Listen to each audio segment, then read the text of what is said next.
Cela fait des siècles que les anciennes civilisations le savaient. Tout dans l'univers est en mouvement, tout vibre. On retrouve des citations l'affirmant à travers de nombreux textes anciens, notamment dans le Bhagavad Gita, avec la citation suivante « Le monde entier est une manifestation de l'énergie divine ». Puis dans le Kybalion avec l'affirmation suivante « Le tout est esprit, l'univers est mental ». Mais par la suite, le physicien Albert Einstein en a même écrit une formule, soit E égale m fois c au carré, soit que l'énergie est égale à la masse multipliée par la vitesse de la lumière au carré, et qu'en soi, la matière est une forme d'énergie, c'est de la physique. Comme le disait Niels Bohr, le monde n'est pas ce qu'il semble, il est beaucoup plus étrange. Et c'est vrai. La réalité est bien plus complexe qu'on ne peut l'imaginer, mais pour la comprendre, il faut encore le vouloir et chercher. Et c'est ce que nous allons faire tout au long de cette vidéo. Scientifiquement, nous savons que tout dans l'univers est constitué de molécules. L'air, l'eau, le feu, les arbres, la terre, notre corps, soit tout, est constitué de molécules. Ces molécules sont elles-mêmes constituées d'atomes, assemblés les uns aux autres pour former ce qu'on appelle donc une molécule. Ces mêmes atomes sont eux composés d'un noyau central, entouré d'un vaste champ contenant un ou plusieurs électrons. Ce champ qui entoure le noyau central est si grand comparé aux minuscules électrons qu'il apparaît comme étant constitué de 99,9% de vide. Mais en réalité, cet espace n'est pas vraiment vide. Il est composé d'un vaste ensemble de fréquences énergétiques qui constituent un champ d'information invisible et interconnecté. C'est ce champ d'énergie et d'information qui permet de relier et maintenir ensemble le noyau de l'atome avec les électrons gravitant autour. En bref, ce champ d'énergie contient des informations spécifiques donnant l'instruction de former l'atome. L'atome ne se crée donc pas par hasard, mais bel et bien suite à des instructions, un ordre précis régi par ce champ énergétique. Si vous avez du mal à imaginer comment des fréquences peuvent transmettre des informations, prenons l'exemple de votre téléphone. Lorsque vous prenez votre téléphone et que vous appelez votre ami, vous faites vibrer vos cordes vocales en parlant, ce qui crée une onde. Cette onde contient une information, soit votre parole. Cette onde, contenant ces informations, est alors réceptionnée par le téléphone de votre ami puis transcrit en son audible. C'est ainsi que votre ami entendra votre voix, et vice-versa. On comprend donc que l'onde contient l'information de votre voix, et c'est celle-ci qui est réceptionnée par le téléphone et transcrite en son audible. De la même manière, lorsque vous allumez la radio, vous vous branchez sur une fréquence spécifique, par exemple 88.1, puis vous réceptionnez un signal aligné sur la même fréquence. Votre radio capte alors une fréquence spécifique correspondant à celle sur laquelle vous vous êtes branché, puis la réceptionne et la transcrit, ce qui vous permet d'entendre de la musique, par exemple. On comprend donc que les fréquences, invisibles à l'œil nu, sont bel et bien partout, et que nous les utilisons en permanence. Pour en revenir à l'atome, on comprend donc qu'il est en grande majorité, soit même à 99,9%, constitué d'énergie et d'information. Puisque les atomes sont les composants de tout, on comprend donc que tout est constitué d'énergie à 99,9%. Cela signifie que notre corps, l'environnement autour de nous, et même une tasse de café, sont en réalité constitués à 99,9% d'énergie. Il n'y a donc qu'un très faible pourcentage de ce qu'on pourrait appeler matière. Maintenant, vous allez voir qu'en réalité, ce qu'on appelle matière ne semble pas être ce que l'on croit, ou du moins bien différent des lois de la physique habituelle que l'on connaît. À l'échelle humaine, nous sommes soumis à la gravité, au temps et à la certitude. Maintenant, si l'on plonge au niveau subatomique, soit dans le monde quantique, les choses semblent fonctionner différemment, tout en se rappelant que ce monde quantique est celui qui compose le monde à notre échelle. Un point important à retenir, car c'est de ce monde d'énergie que naît le nôtre. Dans les années 1920, les physiciens Niels Bohr et Werner Heisenberg se sont mis à étudier la mécanique quantique et ont rapidement découvert que les électrons qui évoluent dans ce vaste champ d'énergie autour du noyau de l'atome ne semblent pas être soumis aux mêmes lois qui gouvernent la matière dans notre univers. C'est-à-dire qu'à un certain moment ils sont là, puis ils disparaissent.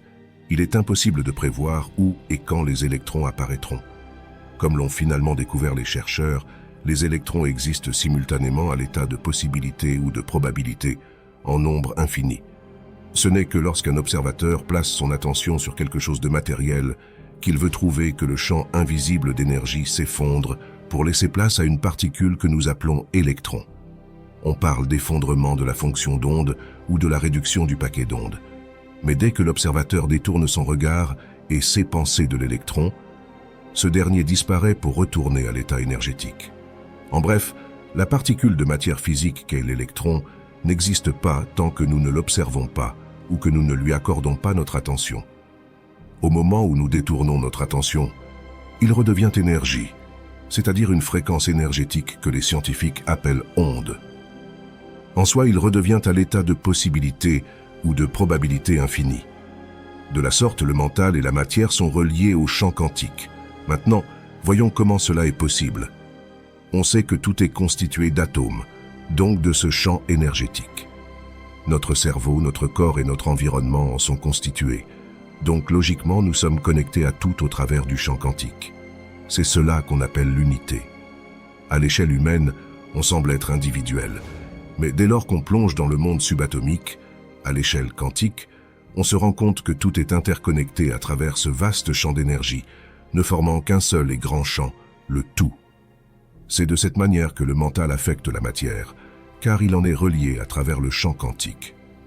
Dans nombre de mes vidéos, nous avons étudié les travaux du neuroscientifique Joe Dispenza sur l'influence des pensées sur la matière. Pour ceux qui ne les ont pas vus, il faut savoir qu'une pensée n'est pas juste une pensée sans conséquence. Une pensée est issue d'un système complexe et a ses causes et conséquences. Lorsqu'on émet une pensée, une émotion y est associée, et celle-ci s'inscrit chimiquement dans notre cerveau. Ces pensées et émotions activent certaines régions de notre cerveau, transmettant des informations chimiques à travers nos neurones, donnant certains ordres à notre corps. Par exemple, une pensée angoissante génère une émotion de stress, transmettant l'information qu'un danger est présent, forçant le corps à libérer des hormones telles que le cortisol et l'adrénaline, modifiant ainsi notre biochimie du corps. Et comme nous l'avons vu, chaque molécule est constituée d'atomes, eux-mêmes constitués d'énergie. Donc nos pensées en soi sont de l'énergie, soit des fréquences contenant des informations. Les pensées ne restent donc pas inscrites dans notre corps, mais se propagent également à travers l'univers, dans le champ quantique. Comme nous l'avons vu dans le champ quantique, les lois de la physique ne sont pas les mêmes qu'à l'échelle humaine. L'espace-temps et la certitude ne sont pas présents. Ainsi, notre attention, soit nos pensées et notre regard, émettent une fréquence contenant certaines informations en fonction de nos pensées, et forcent donc une possibilité à se manifester dans le champ quantique. En soi, l'attention provoquerait un effondrement de la fonction d'onde, forçant l'onde à choisir une possibilité en fonction de notre attention. Mais là, peut-être que vous vous dites qu'alors il suffit de penser à quelque chose, et qu'il apparaîtra comme par magie. Eh bien, le problème, c'est que c'est bien plus complexe que cela. Rappelons-nous que c'est l'attention qui provoque un effondrement de la fonction d'onde. Mais l'attention n'est pas juste une simple pensée, notre attention est bien plus large que cela. Lorsque nous avons un souvenir en tête, nous y consacrons notre attention. Lorsque nous repensons à quelqu'un, nous lui accordons notre attention. Lorsque nous savons où est notre téléphone, nous lui accordons notre attention. Lorsque nous savons où quelque chose se situe, nous lui accordons notre attention, et ainsi de suite. Toutes les choses auxquelles nous pensons, consciemment et inconsciemment, sont des choses auxquelles nous accordons notre attention. Ainsi, plus l'on reste ancré dans le passé, moins nous avons d'énergie pour manifester un nouvel avenir. Si nous accordons constamment notre attention à nos souvenirs, à notre passé, à nos erreurs, à notre culpabilité, nous restons ancrés dans le passé et réalimentons cette forme de réalité pour notre futur. Lorsqu'on souhaite évoluer, il faut apprendre à se détacher de son passé, se détacher de son « moi d'avant », afin de manifester une nouvelle réalité qui vous correspond mieux. En s'ancrant dans le moment présent et en se détachant de son passé, de son identité, vous ramènerez votre énergie à vous, soit vous éloignerez votre attention de toutes les choses que vous pensez vraies, et vous obtiendrez ainsi plus d'énergie pour manifester vos rêves. À première vue, cela pourrait paraître étrange, mais en réalité c'est de la physique. Puisque la matière se manifeste grâce à notre attention, il est logique que si nous repensons constamment à notre passé, nous revivons toujours le même type d'événement, la même vie et n'évoluons pas. En ressassant le passé, nous lui donnons vie. Car s'il y a bien une chose qui est sûre, c'est que le passé n'existe que dans notre tête. Une des astuces utilisées pour manifester est d'apprendre à faire le vide dans son esprit, en se concentrant uniquement sur le moment présent, sur l'instant même. Dans l'instant présent, on n'est plus relié au passé, ni à notre moi d'avant, ni à un futur prévisible. Nous sommes dans le moment présent, prêts à construire tout ce que l'on souhaite. Lorsqu'on est dans le moment présent, toute notre énergie mentale nous est ramenée, toute notre attention est retirée des choses que l'on connaît et elle est ainsi prête à être accordée en direction d'un futur désiré. Ainsi, lorsqu'on est dans le moment présent, on est ouvert à un champ infini de possibilités, puisque notre attention n'est plus rattachée à rien. C'est ainsi qu'on manifeste en consacrant dans le moment présent notre attention vers un futur de nos rêves, en s'imaginant pleinement vivre nos rêves. Il faut imaginer la scène avec le plus de détails possible, aussi réel que possible. Dans le livre « Devenir superconscient » du Dr Joe Dispenza, un neuroscientifique de renom, un secret de manifestation y est révélé. Après des années de recherche sur le phénomène de manifestation, en partenariat avec le HeartMath Institute, il en revient toujours à la même conclusion qui est « Il faut une cohérence cardiaque et cérébrale pour manifester ».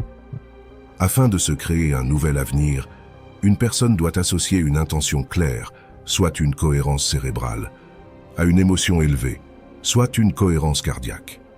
Les recherches du HeartMath Institute ont prouvé qu'en combinant une attention ou une pensée à un sentiment ou une émotion, nous pouvons changer notre énergie biologique et par voie de conséquence notre vie. C'est l'union de ces deux éléments qui produit des effets mesurables sur la matière et qui nous permet biologiquement de cesser de vivre dans le passé pour nous ouvrir à un avenir nouveau. Si vous souhaitez savoir comment vivre de votre passion, j'ai récemment décidé de vous partager toutes mes connaissances acquises à travers une formation dans laquelle je vous explique intégralement comment lancer une chaîne YouTube à succès pour commencer à générer vos premiers 2500 € par mois, sans connaissance préalable. Le lien est disponible dans la description. Je vous dis à tout de suite dans une prochaine vidéo.